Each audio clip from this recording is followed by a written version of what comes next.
Hi, Outdoor Outreach campers. It's Maddie and me, and we're ready to read our bedtime story. We hope you had a good day watching different videos online with Outdoor Outreach. We sure did. Huh, Maddie? Yeah. We liked that story that Ellie read at Quiet Time about the Berenstain Bears so much that we chose a Berenstain Bears book to read for bedtime. So we got our animals, we got our doll and our blankets, and we're all ready to go. The Berenstain Bears in the dark. Oh, we have a dog with us too. Brother Bear, said Sister impatiently, are you going to take all day to pick your books?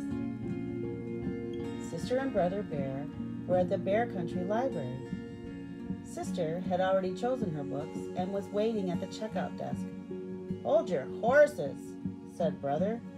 I'm looking for a good mystery.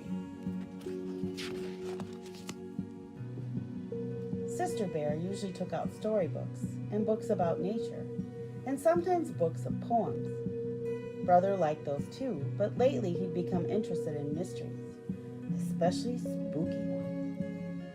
Hey, this one looks good, he said. Okay, let's check out. Said Sister, looking at the cover. It was called The Case of the Crying Cave. It looks scary to me. Say, this is really good, said Brother later that evening when the Bear family had settled down for some reading. Would you like me to read it to you? He asked Sister.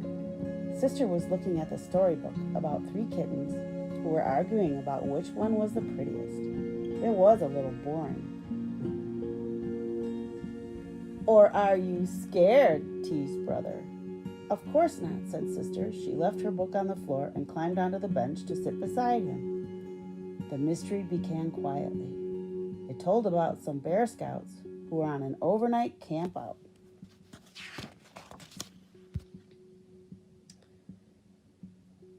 When the Scouts discovered a dark secret cave, Brother's mystery began to get a little exciting.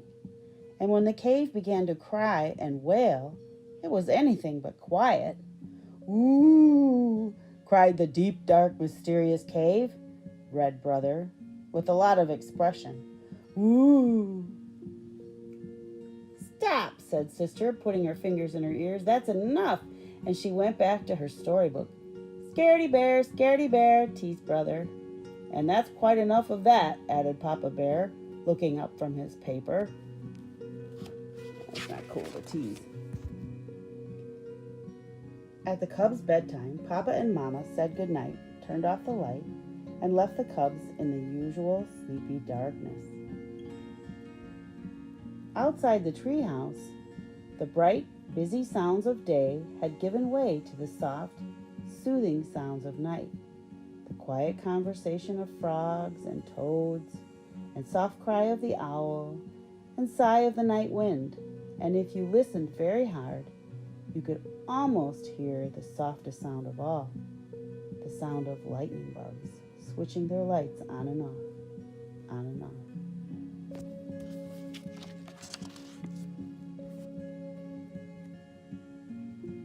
Sister absolutely refused to go to sleep with the light off, and Brother positively insisted that he couldn't fall asleep with the light on.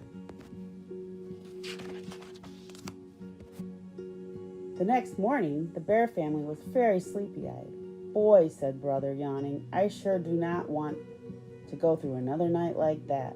Neither do I, said Papa, and I think I have an idea that might help. He took Sister's hand. Come with me, he said. Where are we going? She wanted to know. Up in the attic. The attic? But it's dark in the attic, even in the daytime. I know, said Papa, but there's something I want to show you. Anyway, there's nothing so special about the dark. It's just part of nature, like the light. It's your imagination that makes the dark seem spooky sometimes. What's imagination? Asked Sister. Imagination is what makes us, sorry about that. Imagination is what makes us think that chests of drawers and closed trees are cave creatures. I wish I didn't have one, said Sister. Don't say that, said Papa. A lively imagination is one of the best things a cub can have. It's imagination that lets us paint pictures, make up poems, invent inventions. The trick is to take charge of your imagination and not let it take charge of you. When they got into the attic, Papa began to rummage through boxes looking for something. Oh, there's lots of things in that attic.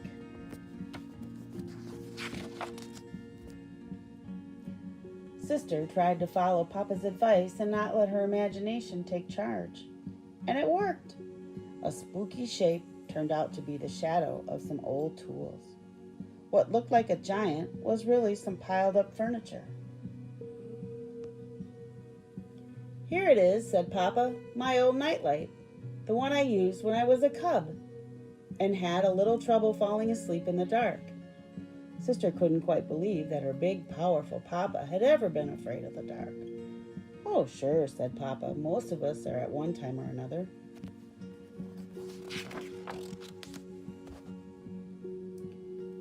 How about reading the rest of the Case of the Crying Cave? Sister asked Brother later that day. Are you sure you want me to? Sure, I want to see how it turns out, she insisted.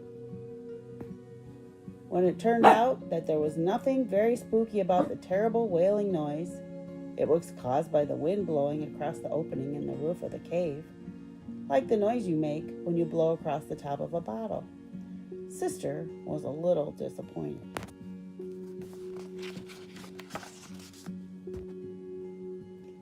And that night, when she and Brother were all settled down in the cozy glow of Papa's old nightlight, she said so. I was pretty disappointed by the way the Case of the Crying Cave ended.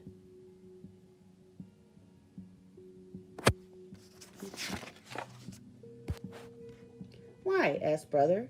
Because, she said, I was hoping the wailing would be a really spooky, scary monster, and she leaned down from her bunk over her brother's and made a spooky, scary monster face at him. Cut that out, cried Brother. I think she scared him. Then Sister went right to sleep, but Brother lay awake for quite some time, listening to the owl hoots and thinking that maybe he'd had enough mysteries for a while.